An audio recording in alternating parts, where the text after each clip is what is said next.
Ciao amici gatti e amiche gatte, cosa si farà oggi? Oggi costruiamo un bel tiragraffi. Mi sono arrivati questi cartoni di imballo perché ho ordinato delle cose su Amazon. Mi sono arrivati questi imballi e cosa mi è venuto in mente di fare? Un tiragraffi bello alto. E allora metterò insieme questi tre tubi di cartone e lo farò arrivare al soffitto. Allora cosa mi sono procurata? Mi sono procurata la corda, sempre su Amazon, tanti metri di corda per rivestire tutti i cartoni lunghi, poi tanti altri cartoni per fare la base, perché dovrò fare una bella base stabile in modo da fare il buco per ficcarci dentro i tubi di cartone e uno sopra l'altro farli arrivare al soffitto. Farò una base anche per il soffitto, così sarà più stabile. E quindi mi sono procurata nastro da pacco, colla Vinaville con il pennellino per attaccare la corda ai tubi, ho la colla a caldo e vabbè, nastro carta, non serve altro e adesso mi metto subito all'opera. Come prima cosa ho unito tra loro i tre tubi di cartone con lo scotch da pacco in modo che risulti un'unica colonna molto alta.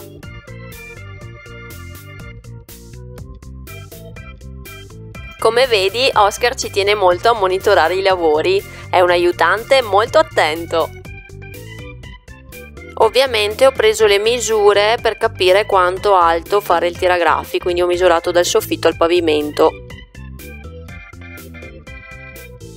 Ed ho quindi tagliato via la parte in più del tiragraffi in modo che risultasse alto come il soffitto, dal pavimento al soffitto.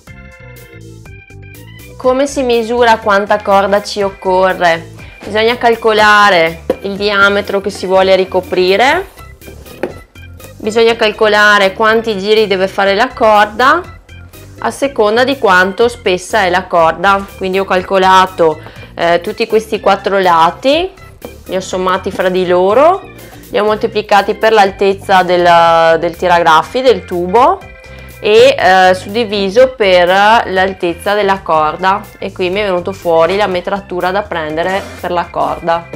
Ho preparato poi la colla Vinaville diluita con l'acqua e ho iniziato a spennellare e incollare la corda in sisal e incolla e gira e incolla e gira e così per giorni e giorni e giorni. E incolla e gira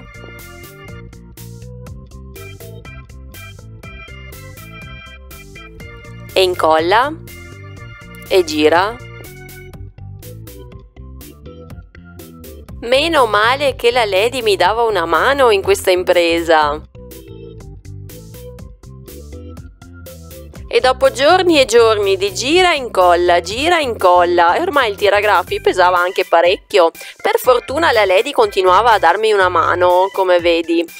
Ma infine sono giunta al capolinea finalmente. Anche la Lady era un po' stanchina, poverina.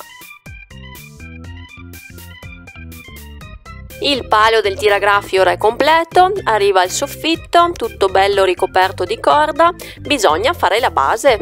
Per fare la base ho preso le misure del tiragraffi ed ho forato tanti cartoni della stessa misura. Ho fatto il buco in modo da infilare dentro il tiragraffi ricoperto di corda. Ho bucato tanti cartoni e poi li ho incollati uno sopra l'altro in questo modo.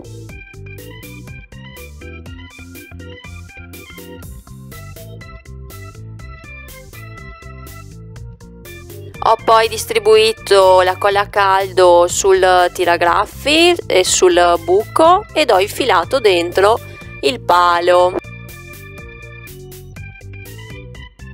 Dove poggia sul soffitto si possono mettere degli spessori per stabilizzarlo un po'. Per la base ho poi alzato i lati per dare maggiore stabilità al tiragraffi. Volendo si può abbellire la base ricoprendola di corda in sisal o di altro materiale. Ed ecco il mio Oscar che si gode il suo bellissimo tiragraffi. Qualche piccolo consiglio per l'uso del tiragraffi, perché io ho fatto tutto questo fantastico lavoro, ma non era mica ovvio che i miei gatti poi lo usassero. Intanto l'avevo messo in una zona sbagliata, perché l'avevo messo in una zona in cui solitamente non si facevano già le unghie, una zona un po' isolata. Sbagliato, il tiragraffi va messo possibilmente in una zona di passaggio, quindi in una zona in cui i gatti passano e passando marcano il loro territorio. Una zona magari che già graffiano, quindi ho preso il tiragraffi e l'ho spostato in un punto in cui c'era già un tiragraffi più piccolo dove sapevo che la Lady si faceva le unghie.